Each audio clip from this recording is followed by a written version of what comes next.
கார்த்திக். நான் 5ஆம் வகுப்பு இ பிரிவில் படிக்கிறேன்.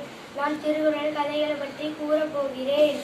நன்றி மறப்பது நன்றன்று, நன்றல்லது அன்றே மறப்பது நன்று. பொருள்: ஒரு செய்த உதவி எப்போதும் மறக்கக்கூடாது. ஒரு செய்த தீமையை அப்போதே மறப்பது நன்று.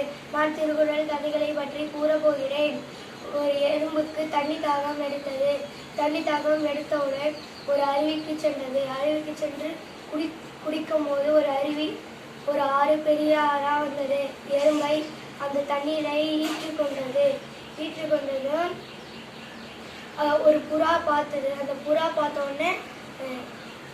உடனே ஒரு அது அந்த மரத்துல அந்த இலையை பற்றி போட்டது. அந்த எறும்பு அந்த இலையை பிடிச்சி கரைக்கு வந்துடுச்சு. கரைக்கு வந்த உடனே தப்பிச்சு வந்துச்சு. ஒரு வேட்டைக்காரர் அந்த புறாவை சுடலாம் அம்புக்குறி எடுத்தாரு. அப்போ அந்த எறும்பு நம்மளுக்கு உதவி செய்தாங்களே, அவங்களுக்கு நம்ம உதவி செய்யணும்னு காலை கடிச்சிருச்சு. நன்றி, வணக்கம்.